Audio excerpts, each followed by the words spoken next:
Jo, tai mes sterilus, kad pilnai būtume tai. Dažnai žmogus galvoja, pamatęs pas savo augintinį darinuką, kad tai yra tik tais išorinis vaizdas, kurį bet kuris gydytojas gali pašalinti ir viskas tuo pasibaigia. Mano srityje ir mano kasdieniam darbe, beje, jūs esate turbūt didžiausioje patalpoje, galima sakyti, erdvėje, kurioje aš praleidžiu daugiausiai laiko. Tai yra operacinė. Šiandien jinai yra skirta jums būtent supažindinti su chirurginė onkologija. Bela.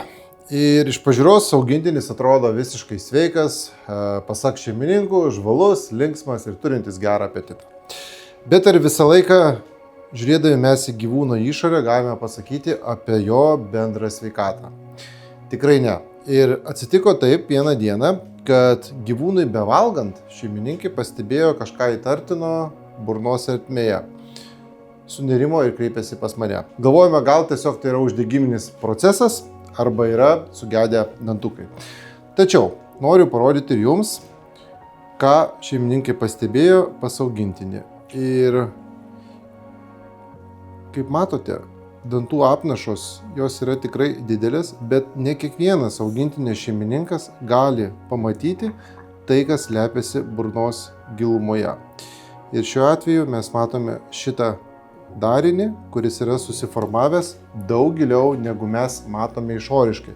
Aš asmeniškai pamatęs išorinį darinuką visą laiką žiūriu plačiai. Nes darinys, tai ką mes matome išoriškai, jisai yra tik tais vizualinis vaizdas. O kas slypi už jo, kas slypi audiniuose, gilesniuose audiniuose arba būt kituose vidaus organuose, mes to nematome, kol nepradedame nuodugnios diagnostikos. Žiūrėk, taip atrodo nesimato. Tai va šitą žiūrėk guzas, žiūrėk, jeigu aš pražiaudau, žiūrėk, op, kaip išlenda. Ir niekaip tu jo nepamatysi realiai. Oi, kokia meilė, matau iš akių jau. Jie visą laiką po to relanimo, tai bučiniai tada jau norisi, sakykime. Kalbant apie mano sritį, apie chirurginę onkologiją, noriu paminėti tai, kad bet kokį darinį, išorinį darinį ar vidinį darinį reikia žinoti, kaip išoperuoti. Neužtenka mokėti tik tais pašalinti darinuką ir viskas tuo ir baigėsi. Iš tikrųjų, viskas yra visiškai kitaip. Kiekvienas onkologinis darinys, jisai turi savo istoriją. Ir aš kaip gydytojas turiu jo istoriją ir gyvenimą, vėžio gyvenimą sustabdyti. Kaip tą galima padaryti? Tik tais nuodugniai gilinantis į jūsų augintinį, į jūsų sveikatą ir randant bendrą ryšį mano ir jūsų, ir žinoma, mūsų bendras tikslas yra padėti jūsų augintiniui. Todėl jam blogai, žinai, jisai nei jis valgo, nei jisai nieko. Blogai jaučiasi. Ir jis buvo operuotas, man atrodo, prieš 2 mėnesius. Pūlingą piometrą. Labai svarbu yra tai, kad darinys, jisai vienas nėra problema. Problema yra tai, kas yra jame, tai yra vėžinės ląstelės. Vėžys yra labai sunkiai pagydoma liga. Kas yra labai svarbu? Kuo greitesnė jūsų reakcija ir chirurgo, onkologo chirurgo žinojimas, kaip tą dalyką spręsti. Labai svarbi yra pati pirmoji operacija. Kai ateina pacientai jau 3 arba 4 kartus operuoti, aš žinau, kad mano galimybės padėti šitam augintiniui yra labai ribotas. Nes per kiekvieną operaciją mes vėžinės ląsteles nori, per pačią kraujotaką kažkiek skleidžiame tolyn. Todėl labai svarbu pirmoji tiksli onkologo chirurgo operacija pastebėjus vėžinį darinį. Jeigu pastebite pas savo augintinį darinuką, rekomenduoju kreiptis pas chirurgą, onkologą arba pas onkologą ir pasitarti apie tolimesnius veiksmus. Pirmieji veiksmai ir planas turi būti išdėstytas taip. Tai yra darinio ištyrimas. Kiek įmanoma, kuo mažiau invazyviau ištirti darinį ir kokios ląstelės jame varijuoja. Gali būti, kad jūsų augintinis turi darinuką ir jisai yra tiesiog riebalinis. Ir jų gali būti ne 1, ne 2 ir ne 3. Bet tai nieko pavojingo jūsų augintinio sveikatai tikrai nėra. Tokius darinius galime pašalinti tiesiog mažais pjūviais, juos išimti ir palinkėti jums sėkmės gyvenime toliau, nes tai nieko neturi bendro su onkologija. Kitas yra svarbus dalykas tada, kada mes ištyrėme darinį ir darinyje būna nustatytos vėžinės ląstelės. Kaip žinote, bendrinis žodis vėžys, jisai nėra vienas. Tipų yra labai daug. Kaip elgiasi kiekvienas vėžio tipas, tai yra jau onkologo darbas numatyti jo veiksmus į priekį. Kiekvienas vėžys turi savo kelią ir jisai yra šiai dienai visame pasaulyje labai ganėtinai aiškiai ištirtas. Todėl aš žinau, kaip padėti jūsų augintiniui, jeigu pas yra vėžinės ląstelės. Vėlgi, ištyrus jas ir nustačius tam tikras vėžinės ląsteles ir žinojimas, kur jos gali keliauti ir kaip vystytis, mes galime sudėti jūsų augintiniui veiksmų planą.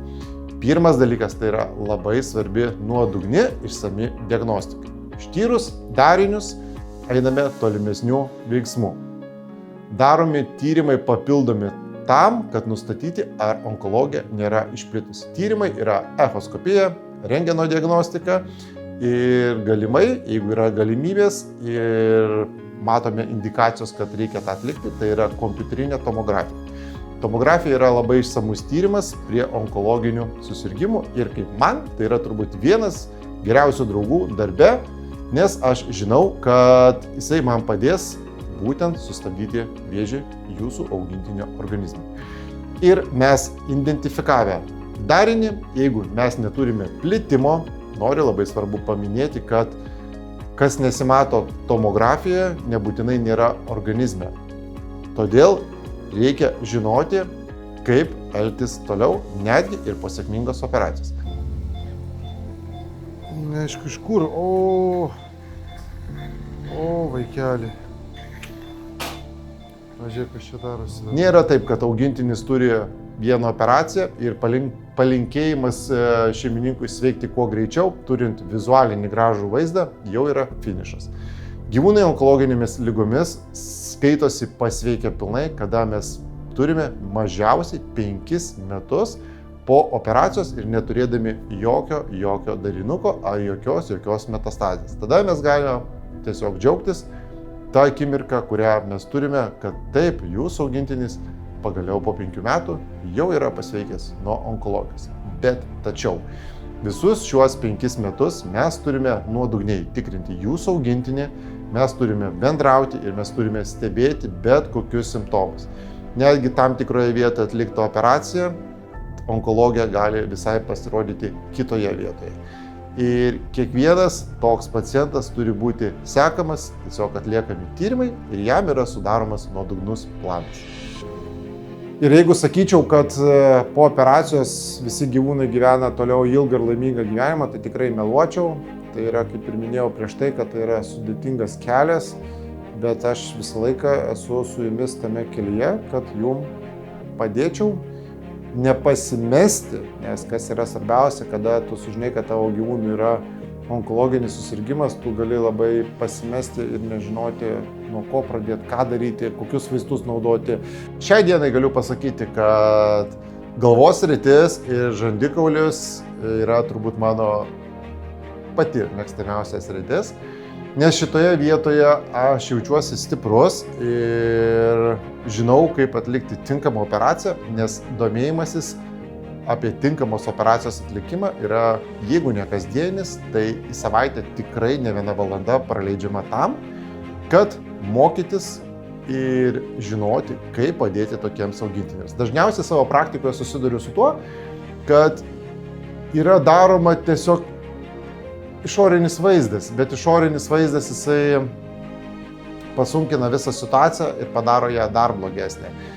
Kartais radikalus gydymas, kaip žandikaulio pašalinimas, taip aš suprantu kliento pusę ir visą laiką apie tai aš bendrauju su jumis, rodau nuotraukas ir bandau supažindinti, kaip bus atliekama, kokie bus veiksmai po to ir kaip jūsų gyvūnai seksis gyventi toliau. Kartais žiūrima yra tai, kad santykis gyvūno sveikatos ir žalos. Jeigu aš matau, kad mano drastiška chirurginė operacija gali pakenkti gyvūnui gyventi pilnavertį gyvenimą, kalbant apie viršutinį žandikaulį, ir pavyzdys, gyvūnui yra 17 metų, viršutinis žandikaulis apimtas onkologinė liga, jį reikia šalinti visą arba dalinai ir aš matau, kad gyvūnas po to gyvens sunkiai, kančiose, skausme.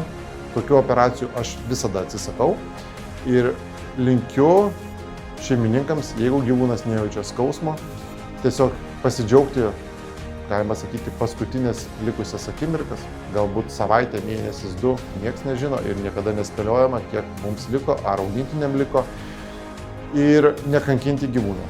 Tai yra labai svarbu. Nedaryti to vedant kažkokių emocijų arba noro kažko išmokti per gyvūnų sveikatą. Reikia operuoti tada, kada tu matai, kad tu gali padėti ir išspręsti problemą. Mano tikslas yra padėti jūsų augintiniams kovoti su onkologinėmis ligomis, jas nugalėti ir džiaugtis, kad mūsų gyvūnai gyventų ilgai ir laimingai.